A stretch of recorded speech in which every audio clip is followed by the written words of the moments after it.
Tuliza ku mukutu the Flash from Uganda on television olunaku olwaleero nga tuline honorable omulonde kijja mu honorable omulonde Joyce Bagala mu Mityana.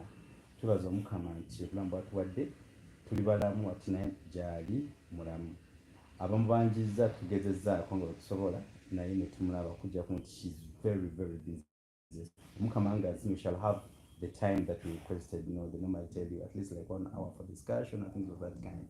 But basing on activities that you're carrying at the moment, we may not go above that.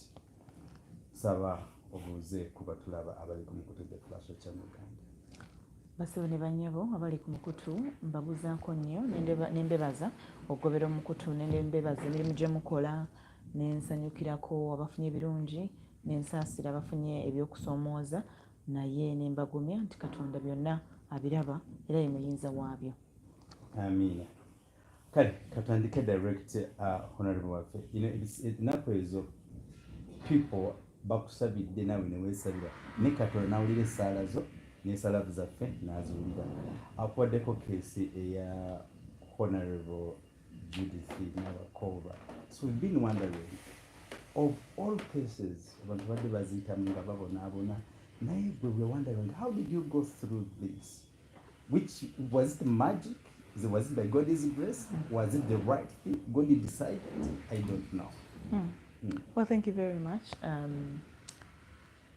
It was God's grace because God has given me the power to handle challenges. That's why I'm saying it was God's grace. Okay. And I'd like to appreciate everyone who prayed for me, everyone who supported me, everyone who sent a message, everyone who has been there for me for the whole year of that case. Okay. It was very challenging, but I'm very happy. I'm so appreciative to the people of Mityana. Mwebale nnyo, mwebalire ddala abantu b'e Mityana, mwebale nnyo, mwebalire ddala bannayuganda mwenna kubanga omusango gwange tegwali mu Mityana yokka naye gwali mu Uganda yonna. Nali ndaba ku social media okwo nga bannayuganda n'abali ebweru wa Uganda nga bampeereza essaala nga bampagira nnyo nga omusango gwali tegunnaba kusalwa nga buli omu yeetegese nga agamba nti akalwa kaddamu tugenda kujja e Mityana, tugenda kusupportinga mu ngeri bweti. Nolwekyo I'm really appreciative, but I can say it was God's grace, and I think the grace of the Lord has really moved with me all through, not just now, but from my childhood. So, okay. Yeah. I think is Kwagaliza. I don't know. I tried to make a research on that particular name, Bagala, Katonda Bagala. I don't know. Yeah, so many people have been telling me about my name. Bagala, Joyce, Joy. I'm majorly a very happy person. I am one person who doesn't want to stress other people. I want to bring the best out of people. I have favor, and I appreciate that favor from God. People have shown me a lot of love, and I don't take it for granted. Okay. I have a challenge that when you are loved, that when people trust you, that when people have confidence in you, then you have to fight so hard to not disappoint them. And I am trying my level best. I am praying to God so that I can do everything possible to not disappoint the people of Mityana, to not disappoint the people of Uganda. Okay. Yeah. How did you feel that particular hour when the judge or chief justice, whatever said, the registrar, you are free, you victorious woman, you are officially full 100 plus MP now? Definitely, I was happy, I was excited, and I felt relief, just like any other person. When you get happy, when you get news like that, you definitely are happy. You get relief. And I was happy for so many things. One, because I won that election squarely. Yeah. And I'm very sure even my competitor knows that I defeated her fairly. I didn't have the police, I didn't have the security, I didn't have as much money as never the incumbent. So she had all the advantages, but she knows that I defeated her. I won at a polling station. I won at the place where she stays. So I was happy that finally it had come to that. But I was also happy for something else that I'm very, very passionate about, that is very emotional, that is close to my heart. The people of Mityana. Most of them are my relatives. Most of them are my friends. Most of them are my OGs. Most of them are my neighbors. My mom, my dad are both from Mityana. My grandparents originate from Mityana. Okay. My grandmother, for instance, originates from Chiriocha in Mityana, which is Kalangalo sub-county. On my dad's side, my grandfather, Petero Ntuatu, originates there. I am from the Mbogo clan, whose origin is in Mityana. Nkulaba. Exactly. Kati, nali musanyufu kubanga nalowoozanga nnyo singa akalu kabeerawo. Vaawo mpitewo. Saagala baganda bange kubanga emugulu bwe bujjajja bwange. Kika ky'Embogo we tusibuka. Ekiryocha jjajjange Janet Marjorie Sewanyana mugenzi kati gye bamuzaala. So nina relatives bayitirivu nnyo.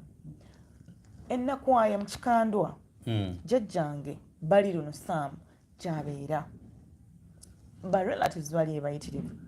Gye nsibuka mu Nakibanga jjajjange Petero Ntwatwa. Awona ba relatives. Ekanamba ku bukojja bwange ku DFI awo wonna ku kisaawe ky'essaza. Those are all my relatives who really love me. Era nga nkimanyi nti akalu bajja kukabeeramu nga kajja kuba kavaawo mpitewo ng'obulu bw'ennaku zino bwe bubeera. So ng'omutima gwange gulumwa okubasiba, okubakuba, probably okubatta, and that kind of thing. So I was really happy nti tewaaliwo situation yeeyo. Okay. The same thing on that. Wini eyo ngigeraageranya ne yali Ekayunga.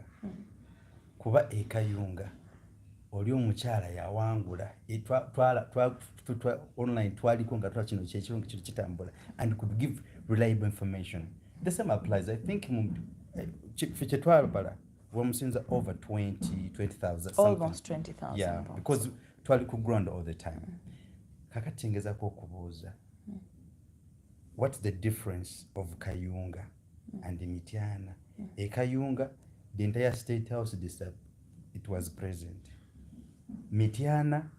No, the difference is what happened in Kayunga didn't come to Mityana because there was no by-election in Mityana. That is the difference. Yali knockout ya Mityana. No, because the Kayunga was a by-election. And the state mercenary was there. But Mityana, I won the case, so there was no by-election. So now you cannot tell if that situation would have happened or not. All signs were tulinze akalulu. The people would find me and say tukulinze. And it was really of concern to me. Our foot soldiers, many of them would tell me all the time, Joyce, tugenda kujja. And I would worry about them being in jail. Many of them have been in jail most of the time. They don't have work at the moment. Their families, they've lost parents, they've lost children. And I was thinking, it's going to be the same situation. So it's something that I was happy about, that we were not going into another by-election that would probably see more people in jail, see more people dead, see many people harassed. Because one of my friends, Gwetakayo Wisdom, yali yagamba nti kiriza obagaana Dr. tugenda genda Mityana tusuleyo Joyce tatumanyi naye kuba tukulwenkyuka. And I really appreciate him. I see. Kiriza obagaana kwa namugamba please tugenda ku Monday when they declared it bayinza kuba by election bayinza kufunza that kangamba tujja genda. So yagamba ye kiriza obagaana kufana kuona ye mwana omulala nyama tomutali mazi yabako kale ukatuveyo. We understand your shadow minister of information. Shadow minister for information and anti-corruption. Anti-corruption. Corruption engayitiridde eno. Certainly. It's too much. Corruption eyitiridde naye ebaddewo okumala akabanga. When nali nkyali journalist I remember nakolako story ekwatagana n'obuli bw'enguzi ne bagistopinga kuba nali nkola series ne bagamba as a story sizina kurunninga, so I know how corruption is. Ekizibu kye tulina nti no obuli corruption abantu abamu bagikoza ne bagita theft. And even the word corruption oli awulira just ekigambo ky'oluzungu corruption, naye corruption erimu ebintu bingi, obubbi, even obutemu, because the people who kill ng'omulemesezza omunyago obwakkondo. Corruption mbi nnyo limu njawukana mu mawanga, erimu ebintu bingi. So si kizibu kyangu, kizibu kinene ddala kyakusoomoozebwa. Ne Mwami Museveni naye akyogeddeko emirundi mingi ng'akkiriza nti abantu be exactly ng'akikkiriza. So obukenuzi obwakkondo, obubbi, obutali bwenkanya mu bannayuganda si nsonga buli omu gy'abuusabuusa, era sinza gyogerako nga neemotya oba nga nkwatibwa ensonyi kubanga emanyiddwa. Ne a presiding officer, I mean a presiding over ababbi abo akimanyi era akyogera ntakera. Ekyo kyo akyogera nti abantu be bali. Kakati okulwanyisa obukenuzi obwo, obubbi obwo, bwakkondo obwo kyetaagisa ffenna. Ffenna togenda kugamba nti oba NRM bokka oba aba FDC bokka oba ffe abanno ffekka. Bukenuzi bungi nnyo. Sometimes buva na waka. Yep, starts from home. Buva na waka gye tubeera nga omwana tayagala kulya mmere, mugamba nti naye bw'olya nja kuwa ssente. N'amanya nti okukola ekintu olina kusooka n'okola ki? Nkola ya mpankuwe. Corruption bwetyo bwetandika lwakuba nti kati ate bano bannaffe abatufuga bo balinga abaagamba nti baagenda mu siko ne balwana myaka 5 kabeesa suze eggwanga lino balibbe balimalewo. Abamu ku bo batute ne mu makooti, emisango ne givuŋŋanira awo. Parliament badde olaba corruption scandals mpitirivu. Ntula akakiiko kakosase ne mwogezi w'ekibiina kyaffe Joel Ssenyonyi. Mugenda kulaba ababbi nga tuba exposing, we are preparing a report, tuli mu draft stage. Mugenda kulaba a lot of theft. How safe are you people? So how safe are you with corruption? You know, abantu omuntu abuuza nnyo, but how safe are you? Some people ne bagamba kati omanyi Joy ate awayogedde nnyo obasirikamuko, but tosobola continuinga mu embeera kubanga kati era safety yo tejja kubaawo anyway. Okitegeera? Yep. Ate buli muntu Katonda yamutondera olunaku lwe and which way to go. Kyovula wanze mu bintu bya safety, kufa, kola kikusalawo, njaganya abasiraamu bo bakkiriza Allah embeera nga bwagireese. Temuliko kwenyamira Allah bwasazeewo. Bwatyo bw'aba yakitegeka Katonda, bwatyo bw'aba yategeka. Naye kakati bw'ogamba how safe, olaba tomazeeyo na kumalayo nkyakugamba but how safe are you? Yes, ndabadanga. No, but you cannot be safe in a situation where there is rampant corruption. So how are you going to be safe? Safety from what? Abaana nga tebasoma, will you be safe? Abantu nga battibwa, are you safe? No. People are being arrested in a manner ununderstandable. Are you safe? Or was that safe? What safety are you talking about? We have 2 members of parliament who've been in jail. Up to date. Or was that safety? Kubanga anytime anyone can be arrested. Kati bo bali bamanyiddwe bagenda bakwata. They never even had that. Abaana baffe foot soldiers abakyali mu makomera, different prisons across the country. Yep. Are you talking about safety? Abantu badduka bagenda mu exile. Are you talking about safety? I'm challenged now. Nange nzonga nzikira nwagamba ovaawa. So there is nothing like talking about safety. I think what we talk about is survival. As we speak, Honorable Frank Kabwe is in police custody. Well, I don't have a lot of information. I'm going to get it after here. Yeah, and I'll tell the public what it is about guild campaigns. Of my career. Yes. Kohodo nabutono. tukozingeko na kino ebbeeyi y'ebintu eyongedde okwekanana mu kyesi kugambye nti era ngenda kufulumya statement ku floor ya parliament ekwata ku state of corruption in Uganda. Yeah, very soon nja kuba mbabuulira. Tukulindiridde era nze awali corruption nange njitya n'oluusi weesanga nga naye bakusabyeyo owa traffic nga nawe bakusabyeyo ng'owaddeyo. Just on Makerere, it is when yesterday nga tugere Makerere. Nawe Dr. No. Kati nkubuulira wadde not answer baddeyo. Mbadde nga nawe nowayo kitegeeza nawe oba you are bait corruption. Good. Yatwimiriza omukyala n'avuga badly nange ne had proceed nemufollowinga nagamba ovuze bubi mpa pamiti okoze pamiti sigirina wano genda ojja tukwanze genda gikoleete kati linda genda okola biyamba go sigenda tuula wano kati oli wema bageyaze n'amukuba ekikundi ndayogedde bwogezi. I think I was blessed as a mukoda aheba maybe and things of that kind by God's grace wesanga ekintu ng'okivuddemu. Seriously, where there is corruption, I do support you and you have our prayers. We shall pray for you to proceed with the cases. Tulabe nti tuleko mu nsi ensuubize nga teri mu bintu bino. Thank you. Nakasembayo ebbeeyi y'ebintu yongedde okwekanamya mu ggwanga. Atukirabyeko mu Jjinja nga beekalakaasa 6 hours poliisi yagezezaako gas kuba ne closing all main roads and things of that kind. Naye nga kitwala abantu ku makubo okugamba nti sabuuni, buto, munyo, sukaali, things of that kind. Buli kintu kyonna batwongera kiri waggulu. But I'm so surprised the government has given deaf ear. On top of that, just yesterday but one, twabaddeko ku kitebe Kamwokya, twatute itaniza obwongezi agenze mu Karamoja. Neneebuuza, really, are we in the government that has eyes? Kahati Dr. wabadde obuuza, are we in the government that has eyes? Mu kalulu ka 2021 walondaani? Open nja kyogera ng'ensempulira. Walondaani. I'm very proud and polite. Nalonda nkyukakyuka. Kati walonda nkyukakyuka.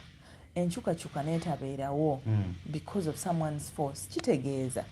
No one is bothered because after all they were not ready to be in leadership mu kisanja kino wate bwali budde bwabwe. Okitegedde? Ankutegedde abali mu accident. Tebwali budde bwabwe okukulembera eggwanga lino. Eyalondebwa si yakola ki? Si yafuga. N'ensonga lwaki tuli bwe tutyo. Kacyovola ng'eyalondebwa bwe yalabye ng'enjala mpitirivu nnyo Karamojja n'agamba kagenda ataasa abantu. Era singa sife tuli mu buyinza singa tukola n'ebisingaawo ku bye yakoze naye lwakuba nti nno bakyabugaanidde bakyabwerippyeko mu buyinza obwandibadde obwo. Olaba nange ndakuresigninga for lecturing at the university.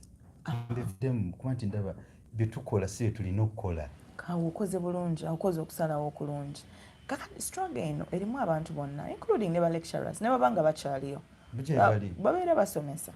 Waliwo ebintu oli byayinza okwogera lecturer mu class ng'olabira ddala ategeera ekigenda mu maaso ng'abayizi basomesa ababuulira ekigenda mu maaso.